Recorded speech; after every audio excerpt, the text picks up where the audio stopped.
Murder of Roger Ackroyd by Agatha Christie. Chapter 1. Dr. Shepherd at the breakfast table. Mrs. Ferrars died on the night of the 16th, 17th September, a Thursday. I was sent for at 8 o'clock on the morning of Friday the 17th. There was nothing to be done. She had been dead some hours.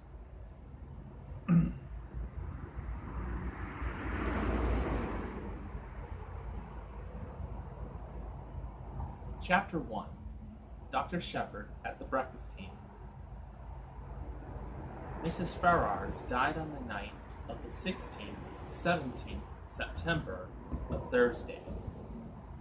I was sent for at 8 o'clock on the morning of Friday the 17th. There was nothing to be done. She had been dead some hours.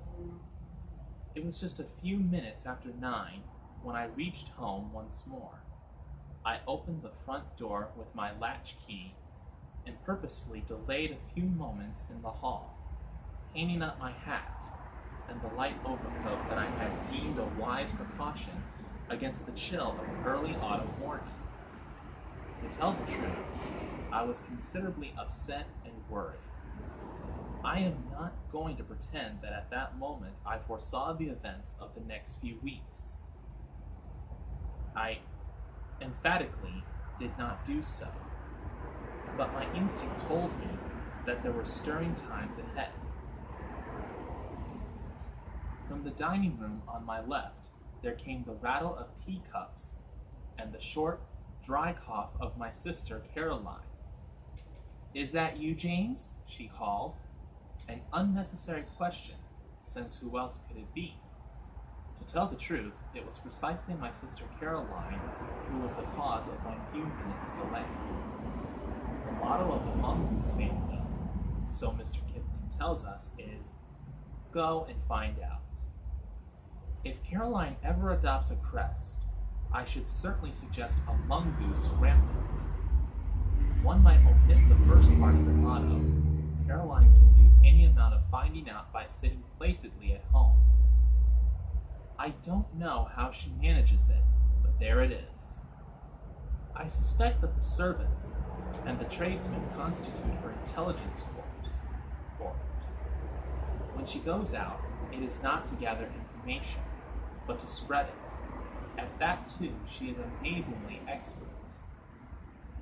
It was really this last named trait of hers which was causing me these pains of indecision. Whatever I told Caroline now concerning the demise of Mrs. Ferrars would be common knowledge all over the village within the space of an hour and a half. As a professional man, I naturally aim at discretion. Therefore, I have got into the habit of continually withholding all information possible from my sister. She usually finds out just the same, but I have the moral satisfaction of knowing that I am in no way to blame. Mrs. Ferrars' husband died just over a year ago, and Caroline has constantly asserted, without the least foundation for the assertion, that his wife poisoned him. She scorned my invariable rejoinder that Mrs. Ferrars died of acute gastritis, helped on by habitual overindulgence in alcoholic beverages. The symptoms of gastritis and arsenical poisoning are not, I agree, unlike, but Caroline bases her accusation on quite different lines.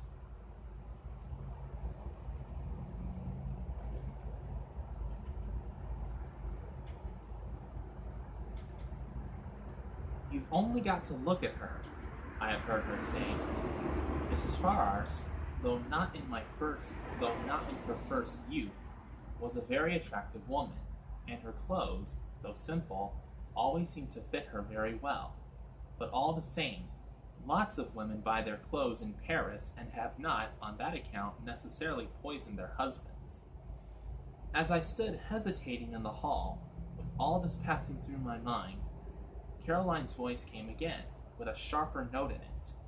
What on earth are you doing out there, James? Why don't you come and get your breakfast? Just coming, my dear, I said hastily. I've been hanging up my overcoat. You could have hung up half a dozen overcoats in this time. She was quite right. I could have. I walked into the dining room, gave Caroline the accustomed peck on the cheek, and sat down to eggs and bacon. The bacon was rather cold. You've had an early call, remarked Caroline. Yes, I said. Keen's paddock, Mrs. Ferrars. I know, said my sister. How did you know? Annie told me. Annie is the house parlor maid. A nice girl, but an inveterate talker. This was a pause. I continued to eat eggs and bacon. My sister's nose, which is long and thin, quivered a little at the tip, as it always does when she is interested or excited over anything. Well, she demanded. A bad business. Nothing to be done. Must have died in her sleep. I know, said my sister again. This time I was annoyed. You can't know, I snapped. I didn't know myself until I got there. I haven't mentioned it to a soul yet. If that girl Annie knows, she must be a clairvoyant. It wasn't Annie who told me. It was the milkman. He had it from the Ferrars' cook. As I say, there is no need for Caroline to go out to get information. She sits at home, and it comes to her. My sister continued. What did she die of? Heart failure? Didn't the milkman tell you that? I inquired sarcastically. Sarcasm is wasted on Caroline. She takes it seriously and answers accordingly. He didn't know, she explained. After all, Caroline was bound to hear sooner or later. She might as well hear it from me. She died of an overdose of Veronal. She's been taking it lately for sleeplessness. Must have taken too much. Nonsense, said Caroline immediately. She took it on purpose. Don't tell me. It is odd how, when you have a secret belief of your own which you do not wish to acknowledge, the voicing of it by someone else will rouse you to a fury of denial. I burst immediately into indignant speech. There you go again, I said, rushing along without rhyme or reason. Why on earth should Mrs. Ferrars wish to commit suicide? A widow, fairly young still, very well off, good health, and nothing to do but enjoy life. It's absurd. Not at all. Even you must have noticed how different she has been looking lately.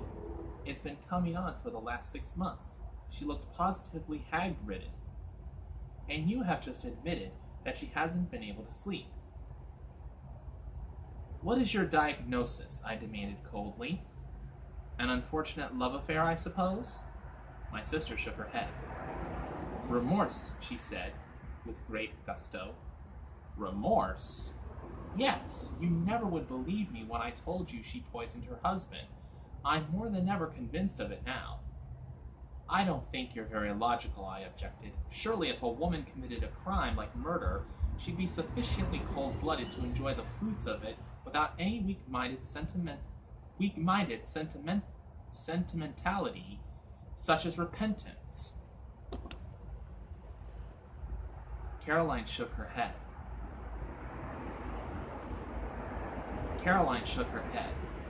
There probably are women like that, but Mrs.